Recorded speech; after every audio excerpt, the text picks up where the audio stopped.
Hello everyone, welcome to Creative Ends International. Today I will be training on this very turban. So if you're a beginner, I will encourage that you pay attention as I will explain everything that it takes to get to this point. Okay, so I'll be using Princess Mat. This feather is called tree feather, like Tree, tree feathers. It comes in different colors, and then this fabric is a satin, but that stretchy satin fabric. I like it more than the ordinary bridal satin. So these are all the measurements that I would be using. It contains all the measurements for everything I'm using, all right? So you can pause it so that you can take it down. Okay, so I have the body of the turban and I would be making a pleated body. So to do that, I would be using 2 inches difference, and then I just keep top stitching. If you want it smaller, you can do 1 inch. All right, so it will be closer, the plate will look smaller. If you want it big, you can take any size you want. All you have to do is to top stitch. All right, so apart from the body, there are other parts of the turban that would have to take care of. So this part that I'm holding is the part I would be using to create the bow for the turban. So it is 6 inches by 60. So that's the length that I used. All right, but you can use more than that because it actually depends on how many bow you want. And then after that, we look at the base. So to make your base neat, it is important that you fold it twice before you start to pleat on top of it, so that even that bottom part will be neat. All right, so like this, gradually we keep picking it like this. As you pick, you sew. As you rest it on the other one, you top stitch, you rest it, you top stitch, you rest it, depending on how many pleats. Normally I work with between 6 to 7 plates if I have material, but if I don't, even 4 plates is okay. All right, and if you want to know the total yardage of fabric you can use, I think 1 yard can do this work, but to be on the safe side, I will encourage that you'd go with 1.5 yard. So right now I am done top stitching, so you can see the body. We call this one body pleat.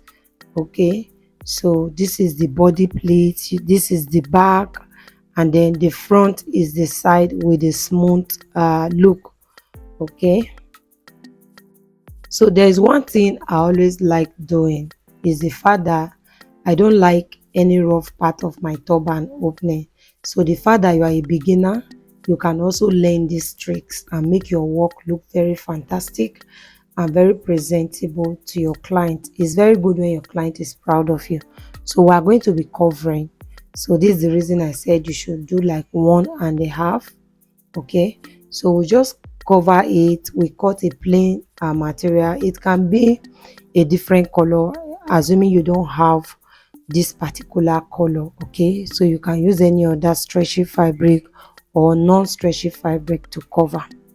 So after covering, the part to cover is ready. I have not covered already, but this is the pleat. All right, I'm done top stitching and I did 2. So the 2 pleat is 17 inches by length. Okay, so the longness is 17 inches. So it will be time for us to place the pleat under on the body. Okay, we are going to place it on the body. The process of placing it on the body for a beginner is very necessary because it can frustrate you. All right, you can just be wondering, what am I doing wrong? So please pay a little attention as I would be explaining this part. So the plain part, you lay it flat. Right side should be facing top. Okay, the right side should be facing the top. Then you place the pleat, your base facing yourself. the base should be facing you. Okay, then after that, you bring the body pleated part and then use the right side to face down.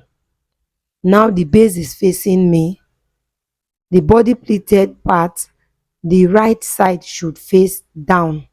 It should be the wrong side that is at the top. Okay, so right now what we have is that this material right now, right side is facing right side. So when we are going to sew, we are going to be leaving like 2 inches out from the base, that is the part that is pleated. You see where I'm notching there? You are going to leave it. You will not sew it. You will not sew it.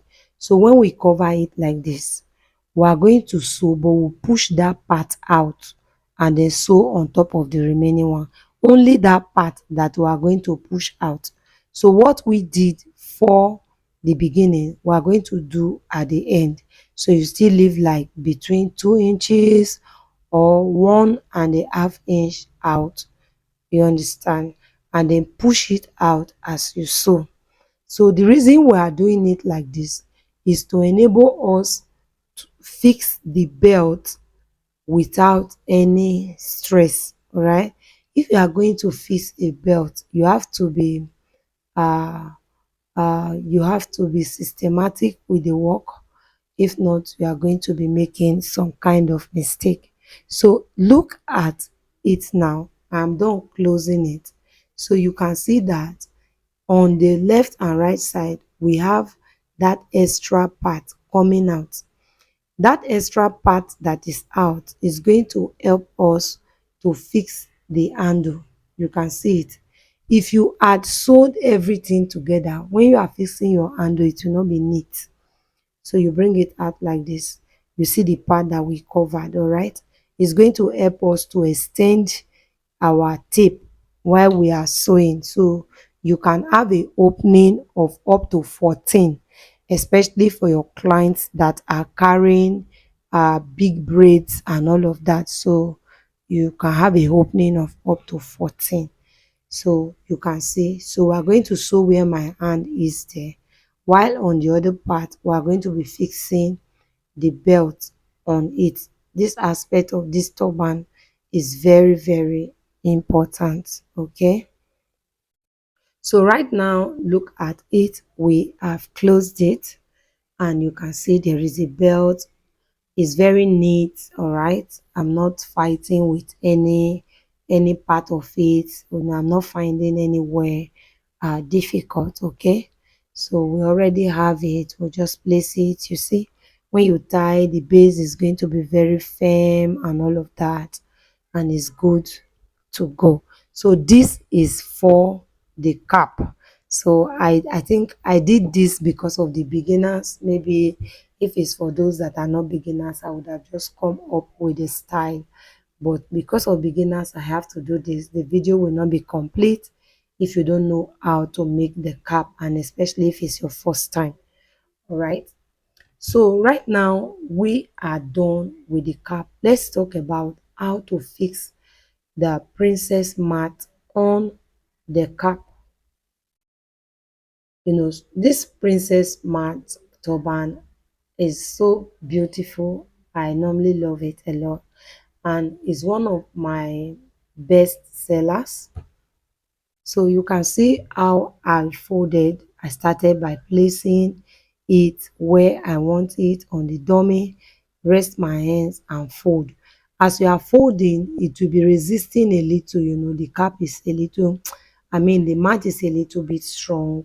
So as you are folding, it will look like it's going to bounce out of your hand if you don't hold it properly. But please do hold it properly so that as you fold, you'll be able to take it from that place like this, and then you quickly use your needle and thread to hold it to place. You can see that first flat place I left there is to enable the mat rest very flat on the turban.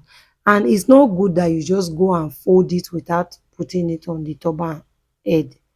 Don't fold it free and fold it. Try it on the turban's head put it on the turban and style it out so that it can take. Right now you can put it on either the left or the right side. It's a thing of choice. Okay, so whichever direction you decide to put it is fine. The most important thing is that you are done folding it. How far you want it to go is also a thing of choice. As in how far to the left or to the right, how high you want it. So this is it. We'll just place our three feather on it. Okay, so we place the three feather after first of all sewing the princess mat down. Okay, so we place the three feather, use needle and thread and just attach it. After we do that, we go ahead and attach the bow tie. All right, so to create the bow tie, I already showed you the measurement I used. 6 inches by 60 was the measurement that I used. Okay, so after you sew it close, you need to fix in your crinoline on it. So crinolines, they come in different size. You have this the 6 inches size, so I folded into two. Or if you have the 4 inches or 3 inches crinoline, it's good to go. You can double it and fix it on it, and then you create your bows with it. So while creating your bow, it's important that you try to push the crinoline so that your material can be tight. If it's not tight, your bow will look like it's not perfectly done. All right, so that's all for today's tutorials. If today is your first time discovering Creative Ends International, do well to subscribe to this channel before leaving, and I'll be so glad if you can recommend this channel to your friends, if you can recommend it to your family and to other persons that you know might be interested in turban making. All right, so I'll see you in my next video. There are a lot of videos on this channel. Stay tuned to us. Don't forget to hit on the notification bell, all right, after subscribing, so that whenever I upload a new video, you'll be among the first persons that will know. All right, you'll be among the first persons that will also watch. Okay, so thank you very, very much. This is Creative Ends International. I'll see you in my next video. So for now, it will be goodbye from my end. Bye.